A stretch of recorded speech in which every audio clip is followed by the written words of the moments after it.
Hey, what's up? I'm Rafael di Furia, aka Rafi D is me, and I am back at it again on another beautiful Friday. Let's just say it's night.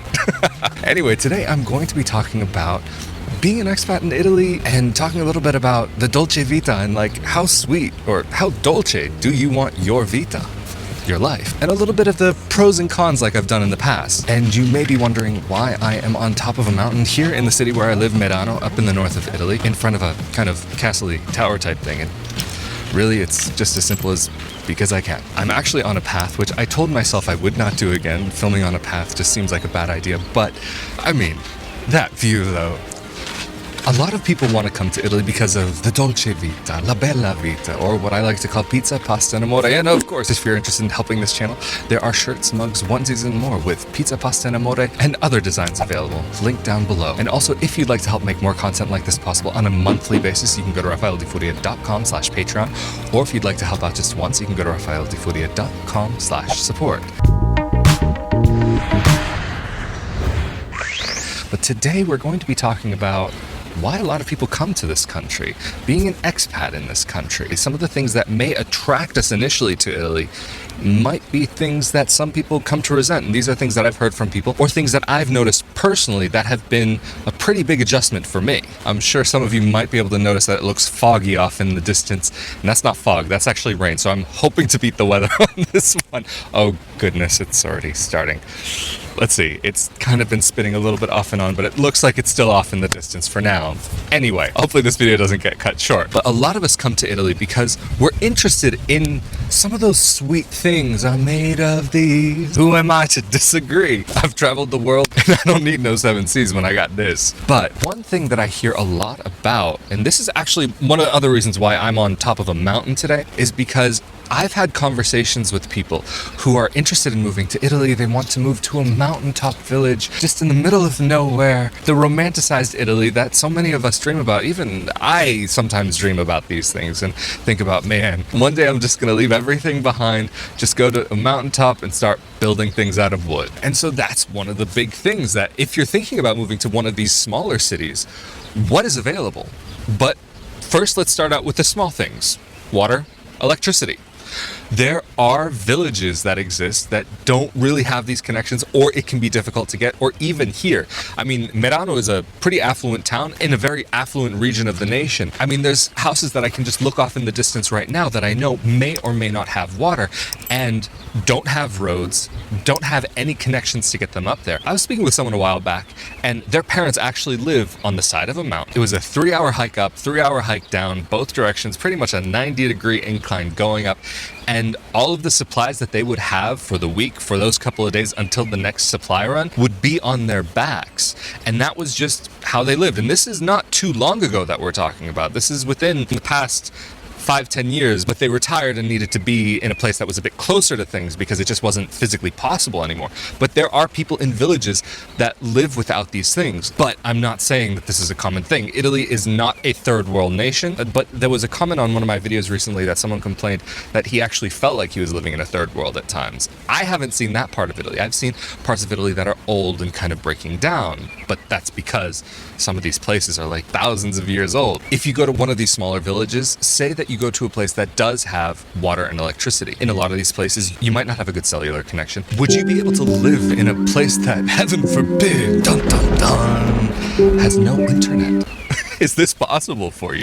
Can you do this? Some people are looking for that. Some people are really looking to get off the grid, to have that out in the middle of the country kind of farm life and experience that. And there's nothing wrong with that. There are people who are interested in that, and even like I said, sometimes I think about that. A couple of days or a couple of weeks out there wouldn't sound too horrible, although a couple of weeks might be pushing it. At least for me personally, somebody who enjoys the simple things like running water. But I'm also talking about a minority of the country here. This is not like you're moving to the middle of like the jungle here. Italy doesn't even have jungles. I mean, plenty of forests all over the place. I mean, you can see some of them from here, but no jungles. And then when we're talking about really getting out in the middle of nowhere, really experiencing the land, you might not have public transportation or very minimal public transportation. Generally, the smaller the area that you live in, the less likely it is that you'll have a train. Maybe you might have a bus, but a train station, if you're in a place that has only a couple of hundred people, or less, then it would be not so likely. Buses maybe though. It's gorgeous, don't get me wrong, but these things do exist. And all around the world, wherever you find a small town, is that a lot of times in these smaller places, locals can sometimes be distrusting of people who are not from there. And actually, you know what? It's starting to rain and I can't risk my gear, so I'll be back in a sec. Okay, so for now, it seems like it stopped raining and I just happened to find this nice little place to be able to sit down. And I think we've spoken enough about living in a small medieval village, but before we continue on with the rest of the video, if you're finding this video interesting or you think a friend of yours might be interested in this, feel free to share the link to this video with them through Facebook, WhatsApp, email, however you guys keep in contact. But let's talk about the afternoon breaks, as they call in Spanish, siestas. In the middle of the afternoon, in a lot of places, you'll find even in some big cities, some stores and a lot of offices will close during a period of at least an hour or a few hours in the afternoon, depending on where you are. I remember when I was down in Corleone, if you want to see videos from my trip there's some videos on my channel about that. A lot of places seem to have like a 6-hour siesta from about 12 o'clock, 12:30 until about 6 o'clock. Some places 5:30, some places 8:30. It depended on the place. Depending on where you are, things will change. How big the city is, how small the city is, how far north it is, how far south it is. Or even like where I live, it has a very Germanic influence and it's a very touristy city. So a lot of things don't close in the afternoon, but some places, even in the center, do, especially on Mondays. But the whole Monday thing will probably be more on Sundays in the rest of the country. Even you could be in a place like Milan and things will be shut completely tight. So on one hand, that actually can be an attractive thing if you're working like, oh, this is great, I have a break in the afternoon. A lot of kids go home from school and go home for lunch, or they go out with their friends to McDonald's or to get pizza or some kind of fast food. And so it's nice to have that kind of break in the middle of the afternoon. But if you're trying to get things done, that can end up being annoying. So this is what I'm saying about some of those like little things that can be really attractive, really be like, oh wow, this is such a fun thing. It can be something that as time goes on, like, oh God, come on, they're closed in the afternoon. Why can't I get anything done? But supermarkets though, those will generally have longer hours and be open throughout the day, but they will close early, depending on where you are. For example, where I live, most supermarkets during the week will close at about 7 or 7:30. In other parts of the country, you could find places closing at 9:30, 10, maybe if you're really lucky, but that's pushing it. And so also this whole thing about when places open after the afternoon break, or even just for the first time during the day, because some restaurants, for example, are only open for dinner. So what will happen is that, like where I live, places open up relatively early in comparison to a lot of places in the country. If you're trying to go out for dinner here in Alto Adige, don't aim to go out before 6 o'clock or really 5:30 so you can get to the restaurant by 6. But I've even been to places that they're just not open at 6 and they're like, come back in an hour. And so, not that I really go out so much, but sometimes I'm needing to get something done. The reason why I'm going out is to get something quickly so that I can just bring it with me. And yes, takeout does exist. But if you've only had part of your meal, and like in America, which is very common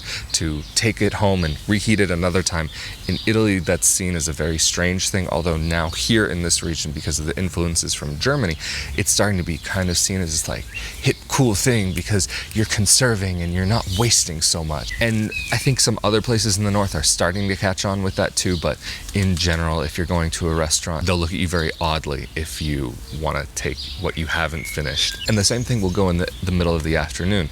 If you arrive at a place after 3 o'clock for lunch, they'll be like, why the hell are you here? What's wrong with you? What's going on? Oh God, this guy's getting a little gray again. Really working against the clock here. Hopefully I can finish this video before it starts raining again. But moving on to holidays, and I don't mean like British holiday, what we would call a vacation. I'm talking about bank holidays, like official government-sanctioned holidays. Italy has plenty of them, and even depending on what region you're in, you'll even find that there are some regional holidays depending on the local figures of importance for that area. But then there are the big holidays like Easter. We just had Easter Sunday, which led into Easter Monday, and before coming to Italy, I had no clue Easter Monday was a thing. So that creates a nice long weekend away from work. And then a regular Tuesday and a regular Wednesday. And then today, Thursday, we had Liberation Day. Oh, did I just give away my secret? That it's not actually Friday night right now? Anyway, we had Liberation Day today, and a lot of things were really closed. So I can say I don't feel quite so liberated, because I can't get anything done today. But remember, Liberation Day, very important day on the Italian calendar. And then also when we're talking about holidays in the country, they're not celebrated in the same way as they might be in the United States, for example. I'm always using the US as an example just because that's where I happen to be from. But in the States, like for holidays, especially Christmas, really all of the big holidays, they go really all out. A lot of decorations, a lot of big decorations, depending on where you are, of course. You don't see those same big decorations like for Easter here. When you're walking around, you don't see like in the windows everywhere big Easter bunny decorations and this and that. But what you do see is a lot of big chocolate eggs and Easter breads and these kinds of things that are more practical because a lot of people don't have the extra space for storing all of these decorations. Like in America, it's not so uncommon to have an attic space or a garage or a place where you can tuck away all of your holiday decorations. I'm not saying that's the whole reason why they don't decorate as much here, but it may be a contributing factor. But when you go down south for some holidays, that they start doing a lot more bigger, brighter decorations. Like you'll see big installations with a lot of bright white lights, but in the north, that's not as common. And in Italy, I can say for sure, at times it does really seem like there are a lot of holidays, like a lot of holidays. At times it feels like there's a holiday every other couple of days, and it's like, wait, we just had a celebration. What are we celebrating now? What's this next thing that's going on? Why can't I get anything done? Why can't I go to the store? Why can't I go to this office? Why can't I get these things done that I need to get done? It's like the day that I have off, just of course it's the day that everybody has off. So again, it's one of those things where it's like, it is really nice, but it's also like sometimes it can be a little annoying, but it's still really nice to have all of these extra kind of different things. But also when we're talking about holidays in comparison to America and Italy, I would say there's 3 classifications of holidays. There's holidays where you barbecue, holidays where you eat chocolate, and then everything else. Italy has a lot of the holidays that involve chocolate or panettone or some variation of pandoro. I'm almost convinced though there's got to be some kind of like conspiracy from the people who make the panettones, because Christmas ends and all the panettone is gone, but then all of a sudden Easter season comes around and all of a sudden there are these other cakes that look exactly the same as panettone or pandoro. And so I'm like, I thought we just finished with that. So now we have the same thing, but it's called something else. And so in the States, it's like everything's a Hallmark holiday. In Italy, it's always a panettone holiday. And in Italy, it's always the time to enjoy something delicious. So, hey, I'm not complaining. But anyway, if you have anything to add to the conversation, or if you have any questions about any subjects, feel free to leave that down in the comment section below. And who knows, maybe you'll create a whole new conversation that might become a video someday. And of course, if you would like to see more content like this about moving to Italy, Italian dual citizenship, and living life abroad, please be sure to subscribe with that notification bell turned on. And if you could also give this video a like, that would really help the channel. And if you'd like to help out the channel in another way, please feel free to share this video with your friends on social media, Facebook, WhatsApp, email, however you guys keep in contact. And also, of course, a big thank you to those of you who are helping to make videos like this possible on a monthly basis. And if you would also like to help make more videos like this possible, you can go to rafaeldifuria.com/Patreon. Or if you'd like to help out just one time, you can go to rafaeldifuria.com/support. And of course, as always, I'm Rafael Di Furia, aka Rafi D is me. Thank you for joining me on another beautiful Friday night. Maybe. We'll say it's Friday night. I'm still not sure if there's going to be a video next Tuesday, but keep an eye open. Possibly. If not next Tuesday, then hopefully the following Tuesday. But anyway, I hope you all have a great weekend. Later.